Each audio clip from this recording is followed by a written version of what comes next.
So now we are live on YouTube as well. And okay, so we are live on YouTube. Okay, just check.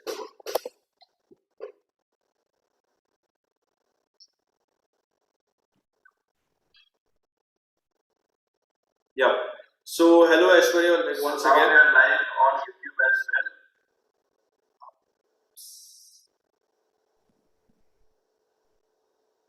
Hello, am I audible, Aishwarya? Yes, you are. Yes, I am audible.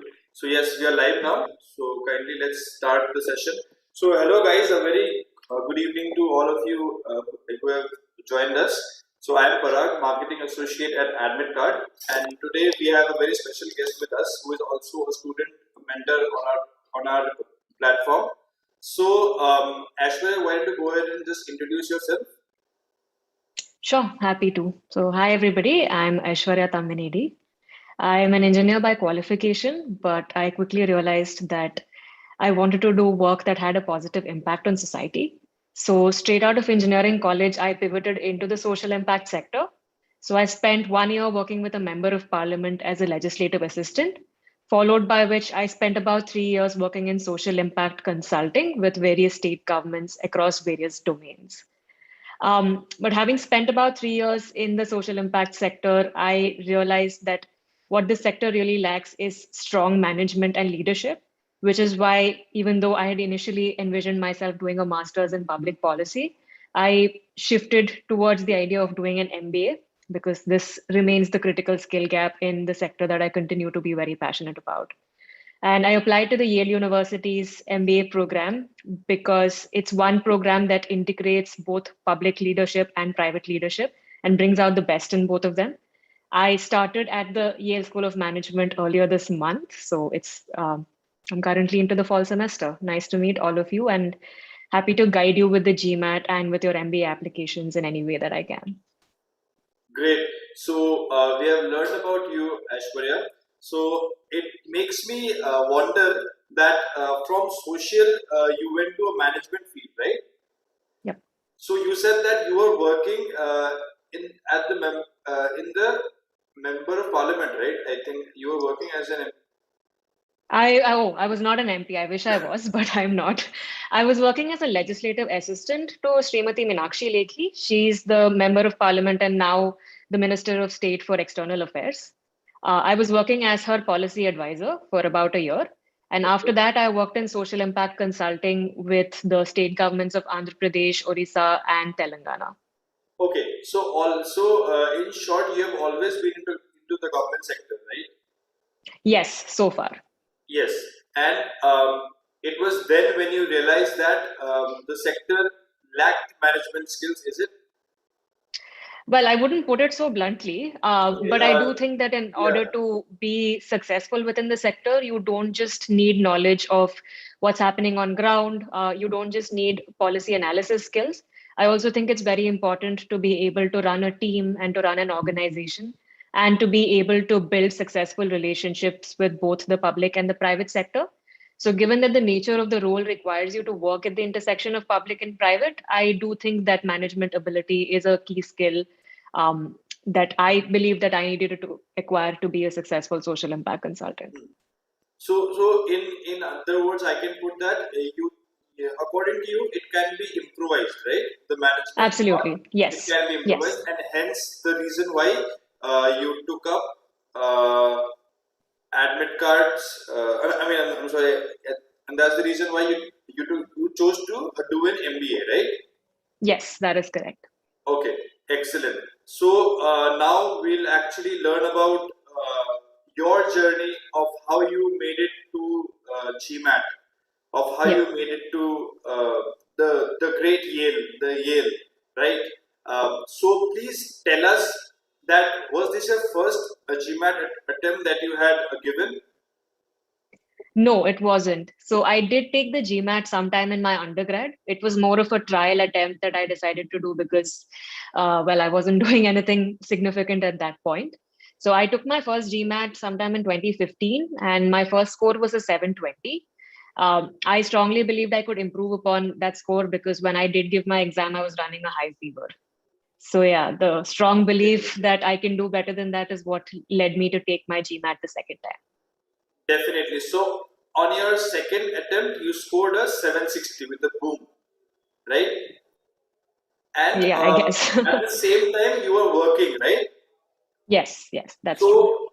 So, my first question to you for this session, where we have taken the topic as how to score 750 plus in GMAT.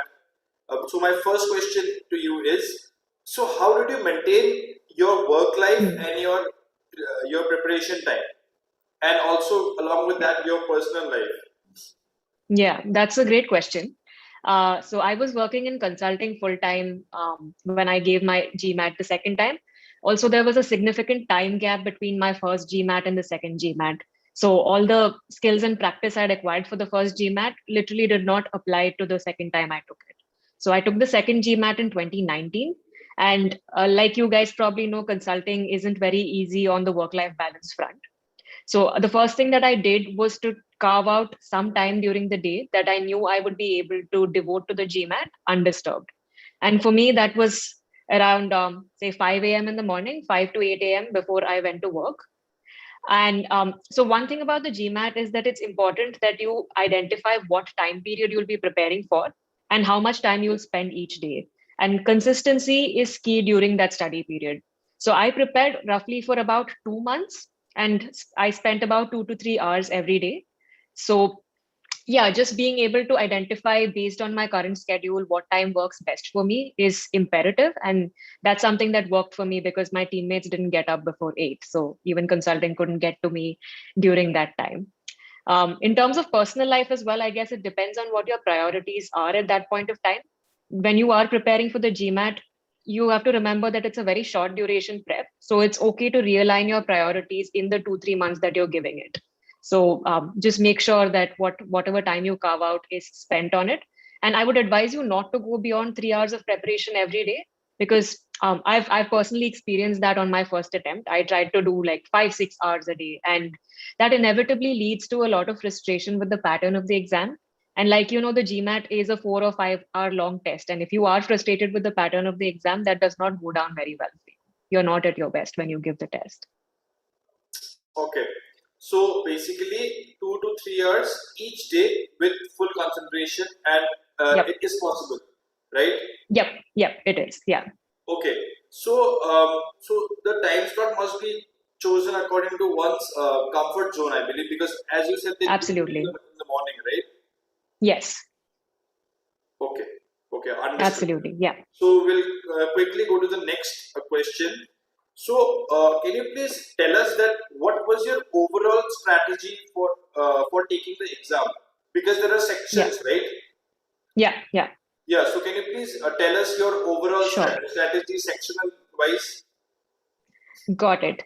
So the first thing I did was to get an overview of all the sections. So in terms of the quantitative section, I'll be honest, I have an engineering background and I've always loved math. So for me, getting a hang of the quantitative section was just about brushing up my quantitative skills again. Because I graduated in 2016, I hadn't done strictly quantitative work, especially calculations in my head, for about 3 years. So I had to get into the tempo of doing quant work again. So the first thing I did was to look at the Manhattan strategy guides. So these books work particularly well for me. Different people choose different approaches, of course, to cover the syllabus. Some people choose to take coaching for it. Some people do online coursework. For example, I know some people who've taken EGMATS coursework. For me to get a hang of these skills and the pattern of the exam, the Manhattan study guides work best. So for the first 1 month, I spent looking at the study guides. And the good thing about these study guides is that they not only tell you what concepts are tested on the GMAT, but they also tell you how to think about the questions on the GMAT. So I would go through them pretty diligently and solve the questions at the end of the chapter. So that gave me a pretty strong overview of the different concepts and the different type of questions that are asked on the GMAT. So I did this not just for the quant section, but also for the verbal section. The difference is in the verbal section, I put in a lot more effort into getting a grasp of the type of questions that are asked because that's something that's fairly unfamiliar to us. These are not questions that we've done before. Once I got an overview of the syllabus, the next thing I moved on to is regular practice problems and regular mock tests. Now, I cannot emphasize this enough. It's very important that you keep practicing every day. So for practice sets, I used the official GMAT guide. So they have an online version as well, which matches the user interface of the GMAT exam. So it's a great way for you to practice what it will feel like in the test taking setting. So I would pick a bunch of problems and time myself as I solve them. And I would go back and look at my results and analyze my mistakes the same day. So the GMAT essentially is not a tough exam when it comes to the concepts that are tested. The conceptual level is only up to say 8th standard mathematics and basic verbal and comprehension skills. Why it's challenging is because it expects critical and lateral thinking on the base of those very, very fundamental concepts. So when you make a mistake on the GMAT, it's often because you chose a wrong logical pathway. So when you go back to your mistakes the very same day, it makes sure that you correct those logical pathways and don't let them hardwire into your mind. So immediate revision is imperative. And it also helps you to identify what areas you're weak at. So for instance, I was initially struggling with sentence correction. So I went back and reviewed the conceptual areas in the Manhattan study guides wherever necessary. In terms of mock tests as well, the strategy is very similar. Initially, I was taking tests about twice a week, and gradually closer to the exam, I made sure to take a test almost every other day. And of course, needless to say, go back and check your errors regularly. And yeah, this is a broad overview of my strategy and encompasses all the materials that I've used. My mock test series was Experts Global's mock test series. I think it's an India-based company, if I'm not mistaken. And for a fairly economical price, they offered me about a 15 test series. And I felt like the quality of the questions also matched the original GMAT. So that worked out well for me. Okay, great. So, so how often did you take mock tests? Yeah, so that depends on your personal comfort, honestly. So because I had 15 mock tests and I'd already scheduled my GMAT, within a month, I tried to take as many tests as possible. So for me, initially, because I was just getting a hang of solving problems and quite frankly, I wanted to avoid getting bad scores because it can be demoralizing. I took tests only about once or twice a week initially, but closer to the exam, it's imperative that you take more mock tests. So my frequency was about every alternate day I would take a test, because it's only when you put yourself in the test taking environment that you can tune your mind to think under those pressure situations and to develop your ability to sit for 4 hours and solve the entire exam from the quantitative to the verbal section to the integrated reasoning and the writing section as well. Definitely, got it, understood. So, my next question to you would be how to improve your mock test scores and how to keep your temperament like during the test. Got it. So in improving your mock test scores, it's essential that after every mock test, and most of these test series offer pretty advanced analytics on what your performance is looking like. So they'll tell you very clearly which aspects of the test you're good at and which aspects you were struggling at. So for instance, there is a section in the quantitative bit called data sufficiency. So I found that I was getting a lot of my errors in quants were concentrated in the data sufficiency questions, and especially those that pertained to geometry. So being able to pinpoint what your areas of improvement is absolutely imperative. So you can go back and try and analyze why you're not doing well on those tests. Is it that you need to revise your concept? Is it that you're thinking in the wrong way about those questions? So when you pinpoint that, you can take targeted action to make sure that your accuracy rate on those questions is improving. So on an overall test, it is important that you break it down and go micro and take some action to improve in each individual piece that you're not doing well in. So it's only when you get at least some of these pieces right that you can see your score improving. So that's on the front of you not thinking about questions right. The second important thing, like you pointed out, is your test taking temperament. um, it's very important that you feel right on the day of the exam and when you're taking mock tests for that matter. Because it's a long test, one, you need to feel mentally active throughout the duration of the test. And second, you need to be able to control your anxiety during the test as well, because anxiety almost always ensures that you make silly mistakes, even if you, under normal circumstances, can solve the problem with perfect accuracy. So for me, one way to control your anxiety and to make sure that your stamina builds is, of course, practice, practice, and practice. How much ever of a cliche it is, that honestly helps. So because I'd taken about 12 mock tests before my original test, when I went to give the test, it just seemed like a continuation of those mock tests. You're familiar with the pattern, so you kind of feel at home with it. So that's one element of it. The second is, um, I mean, do whatever helps you calm down, especially before the exam. So while I'm not honestly into meditation, I did do a guided meditation related to exam stress. I just found one on YouTube the day before my test and took it. And to whatever extent that helped to calm me down, it did. I spoke to my partner before taking the exam because, yeah, he's great at calming me down as well. So pick whatever works for you and just make sure when you go into the exam that you're feeling as calm as you possibly can. Of course, a little bit of anxiety is very natural, but to the extent that you can, feel as calm as possible. And just remember, yes, I realize that the GMAT is an expensive exam, but unlike the CAT or IIT JEE, it's an exam that you can always retake within a certain timeline. So if that helps to ease some pressure on you, so be it. Definitely think about it that way, and it'll help you give your best in the test. Okay, great, great. That was, I think, a very a descriptive and detailed information that one, I mean, an aspirant should know, right? Okay, my next question would be regarding the downfall. So I'm very sure at one point of time when you're preparing and then you write your mocks and Yeah, you don't score as what you should be scoring. yeah, So maybe your like your confidence or your morale goes down at that time, right? So yeah. in that kind of situation, how can one overcome like from that kind of situation? How to deal with it? Got it. Yeah.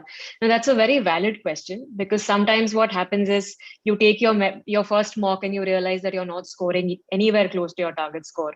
Sometimes you're doing fairly okay on mocks and suddenly you get a very low score, which makes you question whether you're going in the right direction. And yes, the GMAT is an exam that requires you to maintain that morale because otherwise your brain's not functioning very well.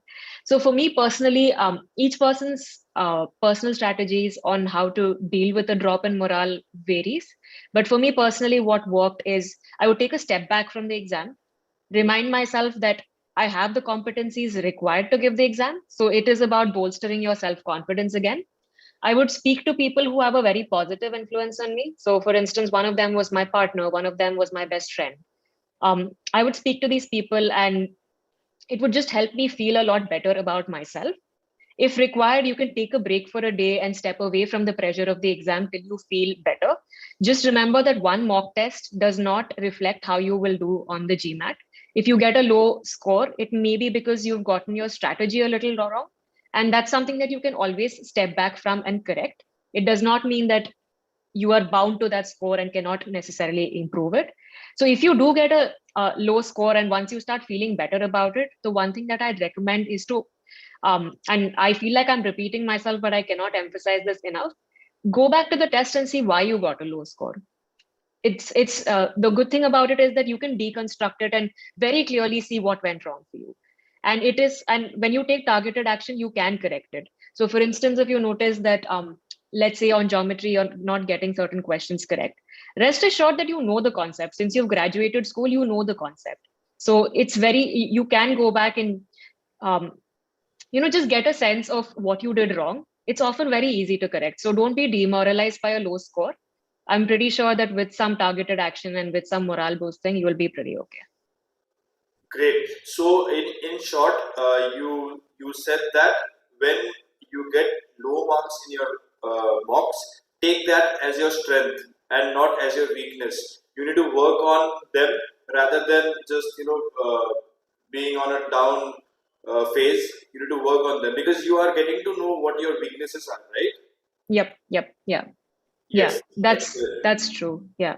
Excellent. So my next question is for the test day. On the test day, how should one approach to the questions? Like suppose like for each section there is a set of questions and there is a total time, right? Yeah. So how should one approach to each section? Like should they start according to the paper or should they start with their strongest part? Got it. Yeah. So the good thing about the GMAT now, which wasn't the case when I took it the first time, is that you have some control over what sections of the exam that you take first. So, like you said, Parag, it might be good for you to take sections that firstly you're good at, Good and at. secondly sections that require a lot of mental thinking ability. Because remember, your energy during the test does not remain constant.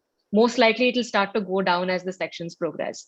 So for me personally, I felt like the quantitative bit, despite it being my strong point, quants requires a lot more of your thinking space, and tends to deplete the most energy. So I took my quant section first, followed by the verbal section. A part of that is also because only the quant and the verbal contribute to your final score out of 800. That does not mean that integrated reasoning and AWA are not important. It just means that when you get these two out of the way, your mind tends to feel a lot more stress free, and you have that energy to then allocate to these two other sections. In terms of how you should approach the questions on test day, ideally have your approach figured out way before test day. You need to know what your approach is, and you need to practice that approach over and over again in your mocks. And on your test day, don't change anything about your approach. Do what you were doing on your mocks, because for better or for worse, that is the style that you've developed for yourself, and that is the style that will optimize your test taking performance. So I guess the thumb rules for approach are: one, know how much time you need to spend on each question. Two, if you're finding a particular question very difficult, don't waste time on it, because it is a timed exam ultimately, and it's an adaptive exam. So you will inevitably run out of time. A difficult question on the GMAT means that you're doing well, because by its inherent nature as an adaptive test. So if you come across a difficult question, just rest assured that you're doing pretty okay, and it's okay to get that one question wrong. It's okay to guess that question if you think it's taking more time. So time management is very critical. So incorporate it as a key metric when you're doing your practice problems and your mock tests. Have that absolutely figured out. And yeah, attention to detail is also important. So during the test, make sure that you're reading the question word by word and getting it right. You need to develop the ability to read and comprehend within a short span of time, because you don't have the luxury of reading the question over and over again. But don't miss out on any details, because often they are very key to changing what the answer is, especially on the quant section. Okay, so I'll just ask you another short question for the exam day. So, Sure. according to you, how much time should one spend on one question? Now, quite frankly, I don't remember how many questions were on each section and how much time per question. But a good way for you to get an average is to divide the number of questions, the time that you have, by the number of questions. But don't just go by that number, because some questions are inherently more difficult than others. So let's say you come across an easy question and you're certain of the answer. Don't hesitate to mark the answer and move on just because you haven't spent that average time on it. You can devote those questions to the more difficult questions. So while the average time, of course, can be derived by the formula that I told you, pace yourself and vary it accordingly based on whether you're confident of an answer or whether you think you need a little more time on an answer. As long as they balance each other out, you should be fine. But just be wary of not either rushing through questions, because that increases your scope of error, but don't spend too much time on questions either, because then you just run out of time. Yes, got it. Got it. Okay. So I think from my side, I have asked you everything. So since we have another Right. 5 minutes left, so now it's time for the students who have joined to kindly type out their answer, their questions. So we'll have a quick, short Q&A. So guys, you can hear me. Yes, already we have a question. So please keep typing your questions. We'll answer them. Do you have any suggestions for improving RC? Usually I suffer with speed issues and with topics out of my study domain, such as uh, literature and polity based passages. Got it. Yeah, that's a great question. Um, it's true that the GMAT gives you questions from subject that you absolutely don't understand. And trust me, I didn't understand how most of those things either. I didn't have any knowledge about most of them. So the GMAT isn't trying to make you an expert on the subject that they're asking about. So that's a mindset that you clearly have to go with. They're giving you a set of information that you are expected to have no background about. It's just that you need to be able to understand what information is put in front of you and how the information and facts in each sentence relate to one another. That's about it. You don't have to remember what you read after you finish answering the questions. You won't be asked again what it's supposed to mean. So you read differently based on what the use case of that reading is, right? And usually when you spend why people spend a lot of time on reading passages is because they're reading from the lens of getting a thorough understanding of what it is, which is absolutely not required. Um, so when you get your pace, make sure that the few things that you're looking out for is one, what is the structure of the passage? So usually in a passage, the author either introduces how they feel. If it's an opinion passage, they tell you how they feel about it in the first paragraph, and then they go on to give you three arguments as to why they feel that way about it, which is completely agnostic to what the topic of the passage is. But just by looking at the passage and getting a sense of what they're seeing, you will be able to draft out the broad structure of the passage. So that's something that you need to get out of it. And second, try and understand what the logical flow of statements is. Whether he's talking about butterflies or talking about, I don't know, Shakespeare. um, just note the logical flow of sentences, because if you notice the questions they ask you, they're usually asking you stuff like, what is the author's tone in the passage? Why is the author has the author justified what he or she said in this particular sentence? So nobody's asking you stuff that's outside the passage. They're only asking you whether it logically makes sense. So keep this as the lens when you read, and make sure that you're not trying to look for more information than is required. The second thing that helped me on reading comprehension is writing running notes. So I personally never went back and referred those notes. Usually just by making running notes, I would be able to get a good impression in my mind already. And if I needed information, I would know where it is in the passage so that I can go back and reference it. Some people chose to just quickly jot down points and they refer back to their notes when they're looking for the answer. That personally didn't work for me, but if you feel like that works for you, definitely do that. But of course, the caveat is don't spend time writing detailed notes. That's not required. Just jot down the key points of what the flow of the passage is, and you should be okay. Definitely. So I think that answers Devshri's question. So can we have any more, guys? We are running out of time. So quickly, if you want to have, okay. Can you also share some suggestions on how to approach the critical reasoning part of GMAT? Got it. Yeah. So most people have the misconception that the verbal section of the GMAT tests your vocabulary. That's honestly not true. If you notice, the GRE tests your vocabulary, if any of you is familiar with the pattern of the exam. The GMAT doesn't.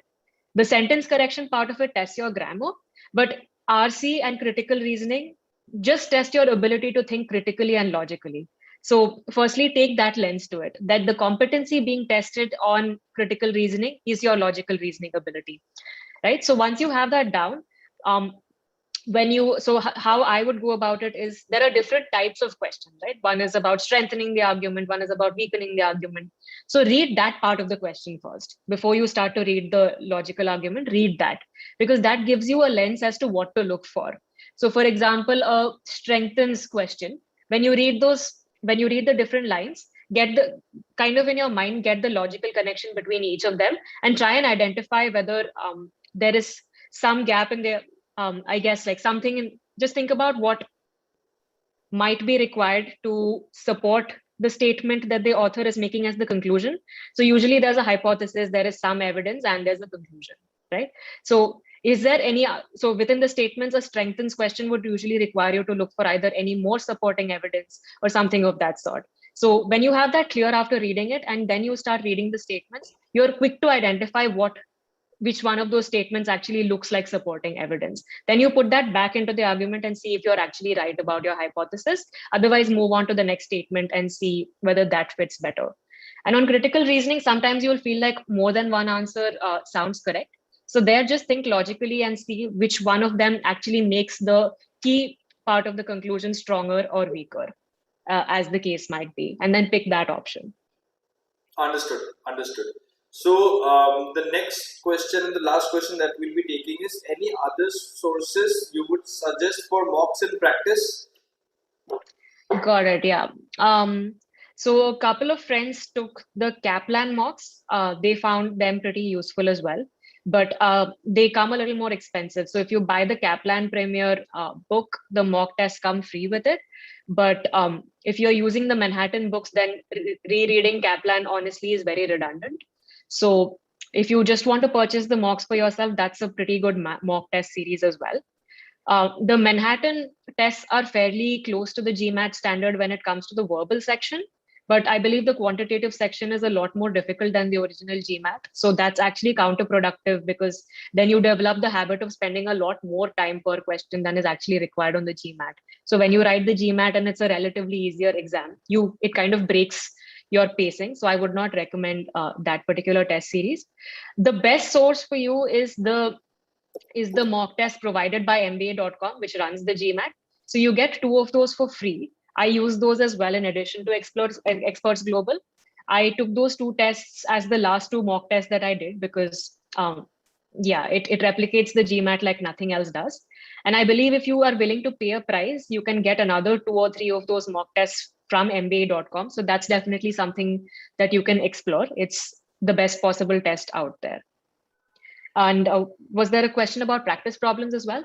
Yeah, so the official guide also has two extensions. So one for verbal and one for quants. So these carry extra questions that you can use for practice. In addition to that, I believe Manhattan also has a book that you can use. I don't have a comprehensive overview of all the materials out there because I personally use just these. But if you can go to forums like GMAT Club, you will have people giving you recommendations for other things that you can do, and you can pick and choose the one that works the best for you. When you're evaluating it, one key metric should be how close are these questions to the standard of the original GMAT, because you don't want them to be either more easy or more difficult than it is on the GMAT.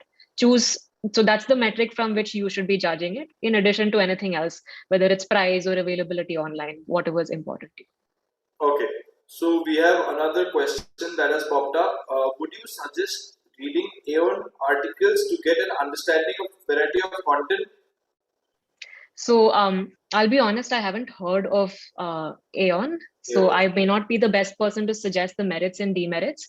But again, I'll just reiterate what I was telling you. When you start your preparation, do your research and identify one source of study material when it comes to the syllabus.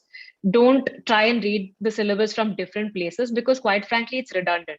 This is not like UPSC where you have to learn a very diverse and diffuse set of facts, wherein, the more material you read, you learn more. It's the same syllabus. So every material will give you the same syllabus put in different terms, and it'll give you the illusion that you're actually doing something productive, whereas it honestly isn't productive after you get one comprehensive overview of the syllabus. So once you get that from any one material, just move on to practice problems. It's a waste trying to read it over and over again.